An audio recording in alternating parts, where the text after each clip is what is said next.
Hello viewers, এক্সেলের আরেকটি নতুন video টিউটোরিয়ালে আমি সাইকল ইসলাম আপনাদের সবাইকে স্বাগতম জানাচ্ছি। গত লেকচার ভিডিওতে আমরা এক্সেলের অ্যালাইনমেন্ট পোর্শন পর্যন্ত দেখছিলাম। আজকে আমরা তার পরবর্তী এক্সেলের হোম পেজে পরবর্তী সেকশন নাম্বার সেকশন থেকে শুরু করব। তো এইখানে আমাদের একটা টেবিল ক্রিয়েট করা আছে। এখানে টেবিলটা হচ্ছে আমি বাই ডিফল্ট কিছু নেম এবং কিছু ডেটা এখানে ইনপুট দিয়েছি এবং এই টেবিলটার উপরে আমরা নাম্বার সেকশন এক্সেলের নাম্বার সেকশনের যে অপশনগুলো আছে এই অপশনগুলো নিয়ে কাজ করার চেষ্টা করব আজকের লেকচার ভিডিওতে। তো আমরা আমাদের লেকচার ভিডিওর মূল যে পোর্শন সেখানে চলে যাচ্ছি। তো আমাদের যে টেবিলটা এখানে আমরা দেখতে পাচ্ছি, এই টেবিলটাতে আসলে কিছু এমপ্লয়ি এর আইডি, তাদের নেম, তাদের পজিশন এবং স্যালারি স্টেটমেন্ট দেওয়া আছে। তো এই মানগুলো আমি র্যান্ডমলি নিয়ে নিয়েছি। আমি এই মানগুলোর উপরে নাম্বার সেকশনের কাজগুলা নিয়ে আলোচনা করব। তো এইখানে আমরা স্যালারি পোর্শনটাতে স্যালারি যে কলামটা, এফ কলামে স্যালারির মানগুলো আছে। তো এই মানগুলা আমরা দেখতে পাচ্ছি যে কিছু সংখ্যা বা অঙ্ক আছে আর কি। তো এই সংখ্যা বা অঙ্কর বিভিন্ন ফরম্যাটে আসলে লেখা যায়। আজকে আমরা ওই ফরম্যাট নিয়ে আসলে কথা বলবো। তো প্রথমে আমরা চলে আসি হচ্ছে, আমরা যদি এখানে নাম্বার সেকশনের অ্যারোতে ক্লিক করি, এখানে আমরা অনেকগুলো অপশন দেখতে পারবো। আমরা সেই অপশনগুলো নিয়ে আজকে বিস্তারিতভাবে আলোচনা করার চেষ্টা করবো আর কি। তো প্রথমে আমাদের এই অঙ্কগুলা, এখানে যে সংখ্যাগুলো এখানে লেখা আছে, এই সংখ্যাগুলা নরমালি হচ্ছে জেনারেল ফরম্যাটে লেখা আছে, জেনারেল ফরম্যাটে আছে। তো এইগুলাকে যদি আমি নাম্বার পোর্শনে নিয়ে যাইতে চাই, এগুলাকে যদি আমি নাম্বার পোর্শনে নিয়ে যেতে চাই, তাহলে কি হবে, প্রত্যেকটা সংখ্যার পরে একটা দশমিক অ্যাড হবে এবং দুইটা করে শূন্য অ্যাড হবে। তো দেখেন, আমরা যদি এখন এখানে সবগুলা ডাটা সিলেক্ট করি, সিলেক্ট করার পরে আমি জাস্ট এখান থেকে অ্যারোতে ক্লিক করলাম, অ্যারোতে ক্লিক করার পরে যদি আমি নাম্বার সেকশনে ক্লিক করি, তাহলে প্রত্যেকটা ডেটার পরে একটা করে দশমিক এবং দশমিক চিহ্ন এবং দুইটা করে শূন্য অ্যাড হবে। তো দেখেন যে দুইটা করে শূন্য অ্যাড হয়েছে। তো এখন আমাদের অঙ্কগুলা যে ফরম্যাটে আছে, এই ফরম্যাটটাকে আমরা বলবো হচ্ছে নাম্বার ফরম্যাট। এবং এর আগে আমরা যে ফরম্যাটে ছিলাম, ওই ফরম্যাটটা হচ্ছে জেনারেল ফরম্যাটে ছিল। আমরা জানি যে কিবোর্ড থেকে কন্ট্রোল প্লাস জেড প্রেস করলে আগের অবস্থায় ফিরে যাইতে পারি। তো আমি যদি কিবোর্ড থেকে কন্ট্রোল প্লাস জেড প্রেস করি, তো দেখেন যে আবার আমার অঙ্কগুলা জেনারেল ফরম্যাটে চলে আসছে আর কি। তো আমরা জেনারেল ফরম্যাট এবং নাম্বার ফরম্যাট দেখলাম। এখন আমরা যে ফরম্যাটটা দেখবো সেটা হচ্ছে কারেন্সি ফরম্যাট। কারেন্সি ফরম্যাটে হচ্ছে কি হবে, প্রত্যেকটা ডেটার আগে একটা করে ডলার সাইন চলে আসবে। তো আমি আমার ডেটাগুলো অলরেডি সিলেক্ট করাই আছে, আমি জাস্ট অ্যারোতে ক্লিক করলাম, এখান থেকে কারেন্সি ফরম্যাটে ক্লিক করলাম। তো কারেন্সি ফরম্যাটে ক্লিক করার সাথে সাথে কি হইলো, যে প্রত্যেকটা ডেটার আগে একটা করে ডলার সাইন অ্যাড হয়ে গেছে আর কি। এই ফরম্যাটটাকে আমরা বলবো হচ্ছে কারেন্সি ফরম্যাট। তো আমাদের সেম ভাবে আমাদের আরো একটা ফরম্যাট আছে, যেটাকে আমরা বলবো হচ্ছে অ্যাকাউন্টিং ফরম্যাট। অ্যাকাউন্টিং ফরম্যাটেও আমরা দেখতে পারবো। আমি যদি আমার ডেটাগুলোকে অ্যাকাউন্টিং ফরম্যাটে নিয়ে যাই, আমি এখানে ক্লিক করলাম, দেন আমি অ্যাকাউন্টিং ফরম্যাটে নিয়ে গেলাম। তো অ্যাকাউন্টিং ফরম্যাটে মোটামুটি কারেন্সি ফরম্যাটের মতো এই ডেটাগুলা দেখা যাচ্ছে। তো দুইটার মধ্যে একটা মেজর পার্থক্য আছে, সেটা আমরা দেখব। সো দেখেন, আমি যদি এখানে আমার ডেটাগুলোকে আবার আগের অবস্থায় ফিরে যাই এবং এখান থেকে কিছু ডেটা, এই ডেটাগুলো আমি কপি করে আমি অন্য একটা জায়গায় নিয়ে যাই, আমি এখন বোঝার চেষ্টা করব যে কারেন্সি ফরম্যাট এবং অ্যাকাউন্টিং ফরম্যাটের মধ্যে বেসিক পার্থক্য কি। এখন এই ডেটাগুলোকে আমি যদি কারেন্সি ফরম্যাটে অ্যাপ্লাই করি, ডেটাগুলোকে সিলেক্ট করার পরে দেখেন আমি কারেন্সি ফরম্যাট অ্যাপ্লাই করলাম। সো আমার ডেটা এবং ডেটার সামনে একটা করে ডলার সাইন চলে আসছে এবং এই পাশে আমি কিছু ডেটা এখানে নিয়েছিলাম, সেই ডেটাগুলোর উপরে আমি চাচ্ছি অ্যাকাউন্টিং ফরম্যাট অ্যাপ্লাই করতে। সো আমি ডেটাগুলো সিলেক্ট করলাম, সিলেক্ট করার পরে জাস্ট অ্যাকাউন্টিং ফরম্যাটে ক্লিক করলাম। অ্যাকাউন্টিং ফরম্যাটে ক্লিক করলে কি হবে, সেই ডেটাগুলো অ্যাকাউন্টিং ফরম্যাটে চলে আসছে। তো দুইটার মধ্যে খালি চোখে মেজর পার্থক্য কিছু দেখা যাচ্ছে না। তো আমি যদি আমার এই সেলের সাইজটা, আমি যদি এই কলামের সাইজটা একটু বাড়াই দিই, তো তখন আমি যদি এই কলামের সাইজটা একটু বাড়াই দেই, তো তখন দেখা যাবে কি যে আমার ডলার সাইন এবং হচ্ছে আমাদের যে ডেটা, এদের মাঝখানে একটা ফাঁকা স্পেস আছে।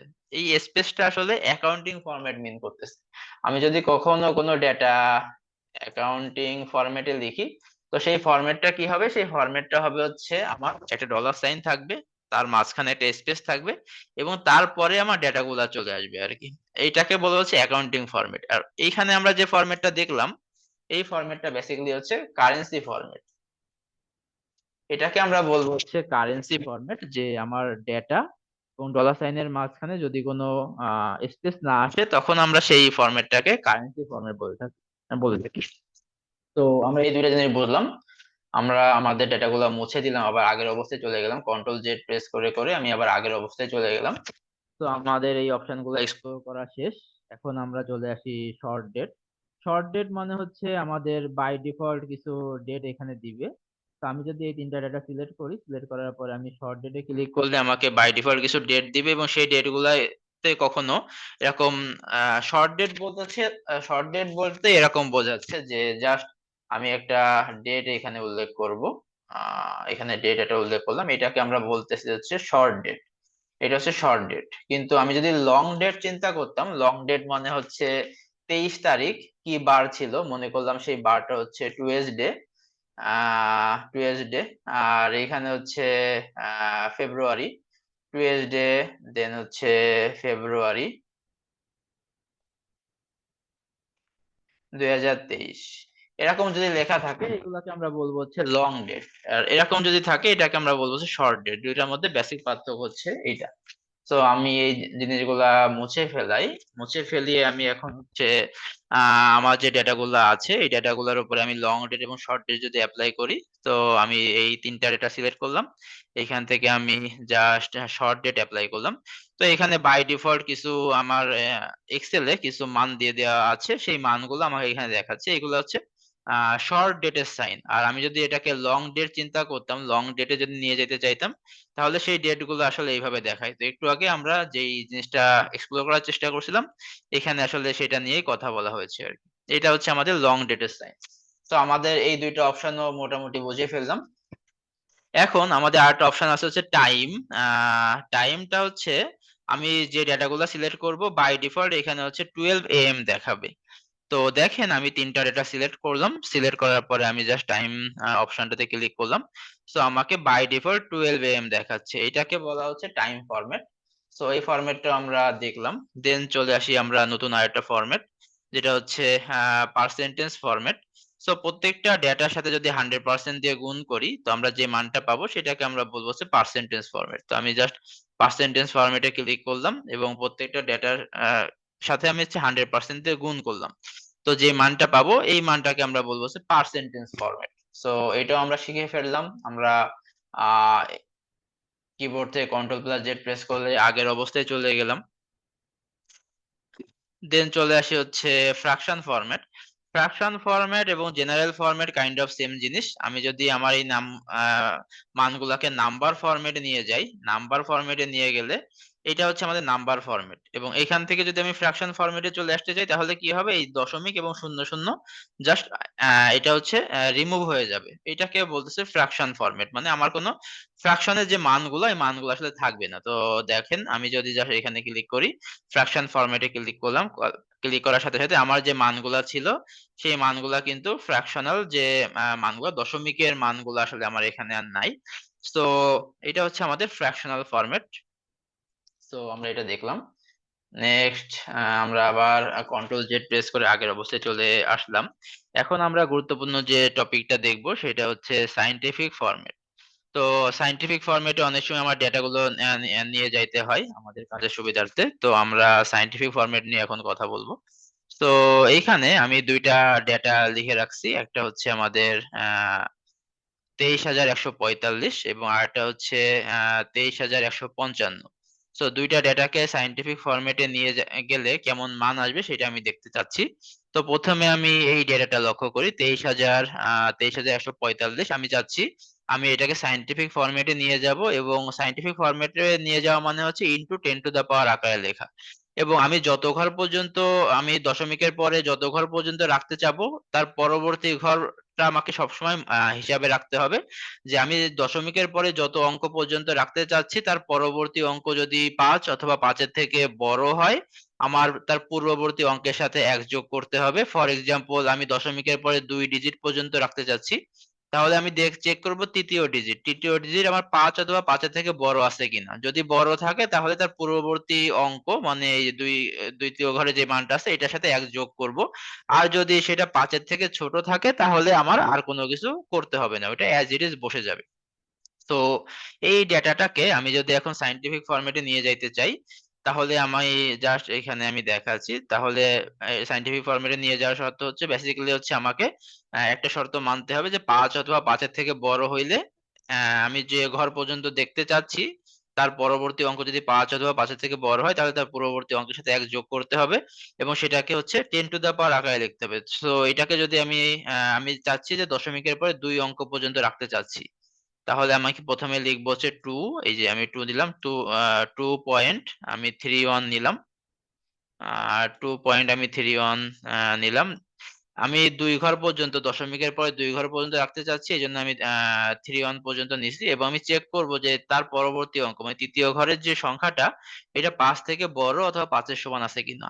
তাহলে আমার কি করতে হইতো যে পূর্ববর্তী যে অঙ্ক এই যে এই অঙ্কের সাথে আমাকে 1 যোগ করতে হইতো, এই অঙ্কের সাথে আমাকে 1 যোগ করতে হইতো। তো দেখা যাচ্ছে যে আমার তৃতীয় ঘরের অঙ্কটা 5 থেকে ছোট, তার মানে আমার এই অঙ্কের সাথে কোনো কিছু যোগ করতে হবে না।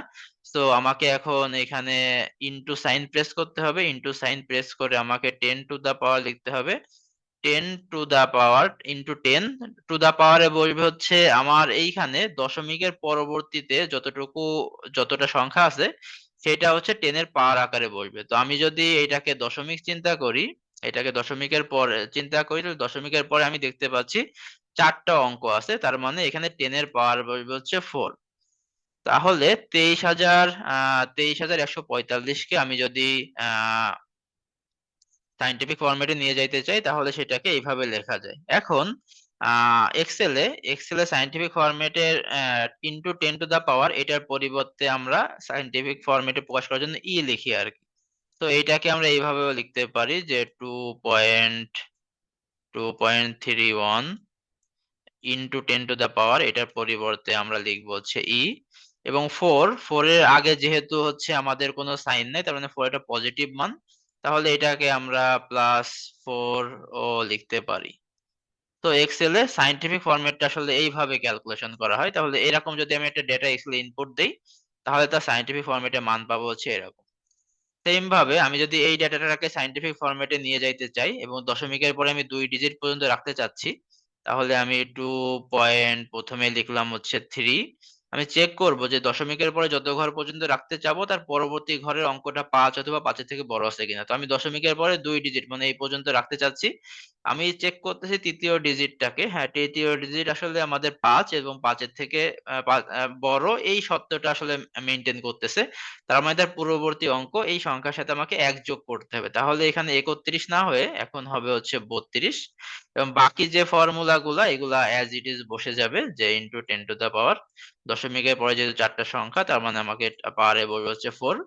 আর এটাকে আমরা নর্মালি এইভাবেও লিখতে পারি 2.32 ইনটু 2.32, এটাকে হচ্ছে আমরা ইনটু 10 টু দা পাওয়ার এটার পরিবর্তে লিখতে পারি, আর 4 এর পরিবর্তে আমরা +04 লিখতে পারি। সো এইভাবে আমরা কোনো একটা সংখ্যাকে সাইন্টিফিক ফরম্যাটে নিয়ে যেতে পারি।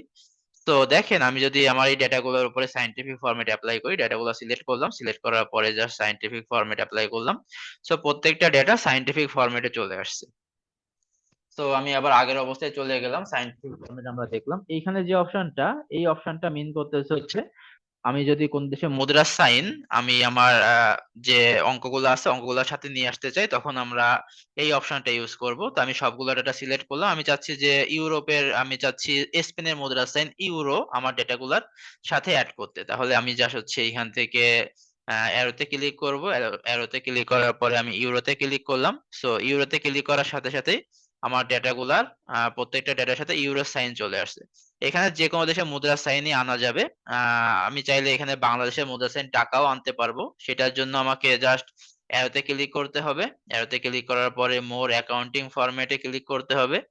মোর অ্যাকাউন্টিং ফরম্যাটে ক্লিক করার পরে আমার এরকম একটা উইন্ডো আসবে। এই উইন্ডোতে আমার এই সিম্বলের এই অ্যারোতে ক্লিক করতে হবে। অ্যারোতে ক্লিক করার পরে আপনি যদি একটু স্ক্রল করে নিচের দিকে আগান আপনি এখানে অনেক দেশের মুদ্রা সাইন দেখতে পারবেন এবং এইখানে বাংলা টাকা নামে একটা অপশন আসবে। তখন আসলে সেই অপশনটা সিলেক্ট করার পরে আপনি যদি ওকে প্রেস করেন তাহলে প্রত্যেকটা লেখার বা প্রত্যেকটা ডেটার পরে একটা করে টাকার সাইন চলে আসবে আর কি। এটা আপনাদের টাস্ক থাকবে, এটা আপনারা বাসায় প্র্যাকটিস করবেন। আই হোপ আপনারা বের করতে পারবেন। ওকে, আমরা এটা দেখলাম, আমরা আবার আগের অবস্থায় ফিরে যাই। এখন আমরা পরবর্তী যে অপশনটা এটা এক্সপ্লোর করব।